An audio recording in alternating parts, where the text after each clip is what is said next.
Last week, Facebook was, yet again, the birthplace of conservative panic. A post showing a flyer for an after-school Satan club in a town on the Illinois border went viral, eventually capturing attention of media personality Tucker Frozen Food Carlson. Fox News invited on Lucian Greaves of the Satanic Temple to discuss the club, and well, let's see a clip of how well that went. And well, there's no point in harassing them. So could there be an I Hate Gays club or Black People Are Inferior club? Whoa, okay. I think we went a little too far. Let's start from the top. Before eventually reaching his inevitable bigoted slip there, Tucker was asking Lucian about the club. Over the course of his interview, he asks approximately 4 questions before finally making his point clear to his audience. I want to go through these questions one by one as we develop what I'll be calling Tucker's thesis. Then I want to look at the facts behind some of what he says, so strap on in and get your barf bags ready as we take a good long look at Tucker Carlson. Well, in case you're wondering if it's really a spiritual war we're watching, here's this news story. The Illinois Elementary School is offering an after-school Satan club. The local school district is defending the Satan club. It's sponsored by the Satanic Temple of the United States. We're going to the source on this story. Lucian Greaves is with the Satanic Temple and joins us tonight. So I have to ask, are parents complaining that there's an after-school Satan club at their children's school? Tucker opens the interview with what can only be described as a nothing question, especially considering that the outrage around the club is the sole reason for its publicity. It still works as a way to introduce the story to his audience, though, so we won't count it against him just yet.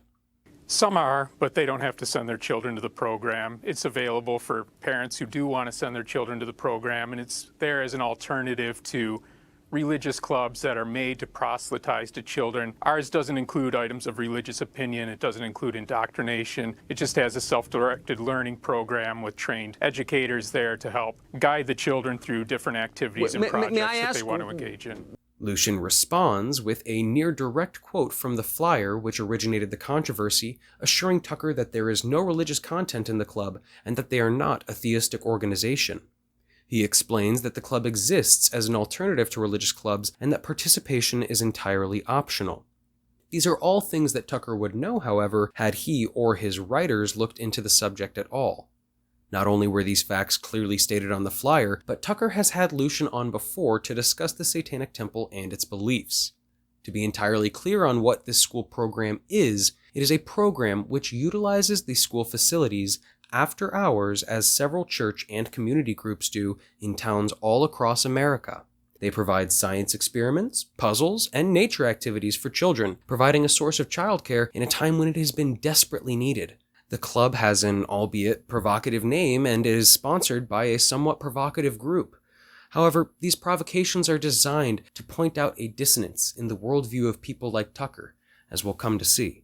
Where are the Satan club's trained educators trained? Is there a Satan School of Theology? We've got educators who have volunteered with us. We vet them. We do the criminal background checks that aren't required of after-school clubs and haven't been required of any of the religious clubs because we want to be responsible about this. And we make sure that they understand the curriculum, they understand what we want to do in this program, and that they're able to execute that.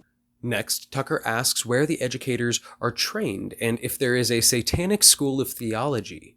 Lucian responds with some interesting information stating that they have more rigorous standards for their staff than other clubs or religious organizations. They do this, as Lucian says, to be responsible, mandating that their volunteer educators undergo a criminal background check. Surely steps like this could help prevent future tragedies like the ones we've seen in other religious groups. So far, the reality of this club certainly doesn't seem in line with the frustration and confusion that Tucker's been presenting. It sounds like a place for children to learn and explore in a safe environment with guiding values like benevolence. His next question is where we begin to see why he really is upset. So, I love your use of the word execute. Have any school administrators said, look, I know you can lecture me about religious freedom, but you're a Satan club, and we're not going to let little kids go to the Satan club. Is anybody, or are they just passive like everyone else in America and kind of letting it happen? Well, that's not being passive. That's understanding what the law is. That's understanding what the Constitution is. That's understanding what free speech is and what religious liberty is. And there's a lot of people who express a lot of uproar about this, and they go to the school board, they complain to the principals, they complain to the superintendent, but a school board cannot overturn the Supreme Court. Here, we begin to reach Tucker's thesis. He asks if any administrators have put their foot down, throwing religious freedom to the wind and saying no to Satan. Lucian explains that the administration is not being passive in allowing the club, rather, they are respecting the First Amendment and the Constitution. He adds that there is no point in the harassment that the school board has received, as they cannot overturn the Supreme Court. More on this harassment later. And there's no point in harassing them. So could there be an I hate gays club or black people are inferior club? And the answer, of course, is no, because the community, and I'm not advocating for either one of those things, but the community has some say in what its kids are exposed to. So you're just telling me that everyone's just kind of going along with it because Supreme Court.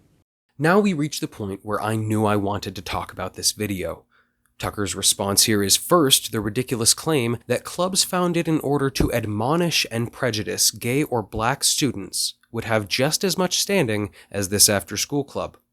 He then adds the disclaimer that he, of course, doesn't support the existence of these clubs, which, once again, we'll get back to that. He goes on to explain that the community has some say in what children are exposed to in school, and that this is the only reason that such clubs cannot exist.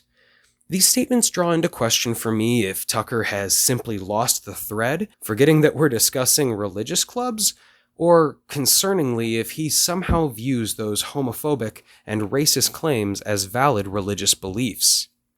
After his unnecessary derailment into bigotry, Tucker loops back to his third question, asserting it more this time as a statement telling Lucian, and more importantly, the Fox audience, that it is the passivity of those in charge upholding the club's right to exist, not the Establishment Clause. This sort of anti-religious freedom behavior may seem unusual from Tucker, if not in the context of the satanic panic of the 1980s and its impact on conservative media. Still, Tucker is mindful of his audience and their views on religious freedom, so he makes his stance clear from this point on. Well, the Supreme Court allowed in religion. They said that not having religious clubs would be religious discrimination. I disagree. I think you can categorically deny religion, but what you can't do is give the government the opportunity to pick and choose between which religious viewpoints they'll allow and which ones they won't. They do all the time. I mean, you can be suspended from school for quoting portions of the Old Testament, like immediately. You could be, I mean, I just want to be really clear on this, because to me it's another example of people just sitting back and being like, oh, I guess I have to. You know, let's have their drag time story hour for fourth graders. Like that, you know, I can't say anything. And you're confirming that everyone feels that way. They kind of have to go along with it for some reason. Now, let's make a note about that Old Testament story as another one of those things to circle back to, because in this little outburst, Tucker makes 2 points that I want to address. First, he asserts that the government is already picking and choosing, and that they appear to be choosing Satan over good old Christian values. Second, he says that this is just another drag time story hour for fourth graders. It's just another case of people sitting back and saying, oh, I have to, I can't say anything because... Well, because why exactly? Well, people get upset about it, people like you, and they don't reconcile their viewpoints on free speech and religious liberty. I don't know what you're suggesting. I don't know if you're suggesting if the school board should say, no, this is not allowed and we're going against the Supreme Court ruling that says religions are allowed. What I'm saying is you ought to be allowed to quote the New Testament out loud in school if we're going to apply the standard, which I suppose I'd be happy to live under, we have to apply it equally, but it's not applied equally, as you know. At this point, Tucker's thesis is almost clear. He has constructed for us a world where Christians are being persecuted, prevented from free exercise of their faith while non-Christians are given free rein. If there's any uncertainty on Tucker's message to the audience, the last moments of the clip make things crystal clear. Have you been in touch? I don't know the New Testament story you're speaking of, but we would defend anybody's right to practice their religion, and we're not asking for other religious clubs to be taken out. Look, we're asking for equal access. Right, and I'm just saying the school would not provide that if it were an expression of Orthodox Christianity, as you know. But Lucien Graves, I appreciate your coming on tonight. Thank you. Tucker's issue here is not the existence of another worldview. No, that would be ridiculous and totally out of character. He wants to tell his audience that the addition of these non-Christian groups is indicative of a decline in Christianity, and that the appearance of these new options is harmful, that they're being replaced. But is this really true? Well, now's time to find out and look at all those things that we took notes on. You have been taking notes, right? That's all right. Let's go through it. First, let's touch on that harassment that Lucian mentions. After the initial post that was shared, enraged parents began contacting and harassing administrators, hoping to get the club removed. The somewhat common name of the school, however, has led to unrelated officials also being targeted at other schools in Illinois. The harassment reached such levels that one of these schools was forced to release a statement to parents clarifying the mix-up. Furthermore, as Lucian states, the administrators are incapable of overturning the Supreme Court ruling, making them the misfortunate targets of misdirected anger which surely spread to more people with the release of Tucker's interview. Second, I want to touch on Tucker's comments that he would not support the existence of racist or homophobic clubs. I find this statement particularly interesting in the context that Tucker was recently outed for his membership in some controversial clubs in college, specifically the Jesse Helms Foundation, which commemorates the famous bigot of its namesake who opposed the creation of Martin Luther King Jr. Day, as well as medical research for HIV, and the Dan White Society, which commemorates the murderer of the first gay mayor of San Francisco. I am willing to consider that people's views may change with time. However, recent events show that Tucker probably hasn't changed for the better. He has been admonished for homophobic remarks against legislators, as well as called out for racist rhetoric on several occasions. Interestingly, the logical outcome of Tucker's discussion with Lucian would also indicate that Tucker has no problem with these clubs or their values. The only real issue that Tucker brings to the table besides his dislike of the name is that he feels Christians are not being given the same freedoms. This is when he references the Old Testament quote. That example felt a little too specific to me, so I did a little research and found that it actually did happen. In Ohio, a high school student was suspended for putting up signs with Bible quotes. Fox News even covered the story and how it's yet another instance of Christians being punished for expressing their religious freedom. But wait, looks like there's some information that we may have overlooked. Actually, what transpired was a case of a student posting inflammatory quotes in direct response to the appearance of pride flags in the school. The student even made a video explaining that they did not have permission and that they were doing it in response to the pride paraphernalia. Mind you, all of this taking place at a school with several religious clubs who were already allowed to express their views publicly, such as praying in public spaces.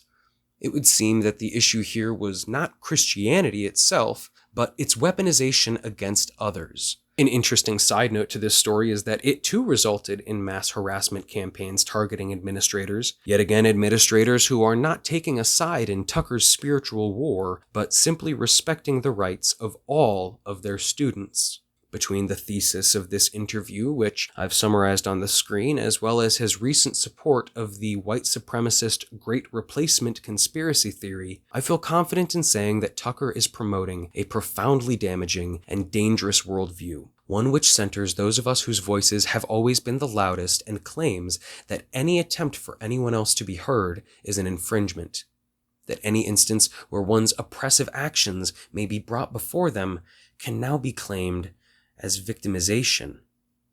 As a Christian, I find Tucker's behavior upsetting. However, it wouldn't be of any importance in a vacuum. The fact of the matter is, though, that Tucker and his ilk command an enormous audience, an audience who is largely sympathetic to their points, and an audience who has historically contributed to harassment campaigns against the people Tucker deems their ideological enemies, in some cases escalating all of the way to violence. This isn't to say that everyone who has ever listened to Tucker Carlson is going out and engaging in these acts. It is worth saying, however, that every one of us knows and loves someone who holds views like Tucker's. For those people, it's worth talking to them about these ideas, Hopefully you may provide an insight that they haven't heard before, and at the very least it'll help make sure that fewer people end up calling and harassing the next school that Fox decides to cover. If you made it this far in the video, I honestly don't believe you. This is my first attempt at a YouTube video ever, and I hope that you found something to like.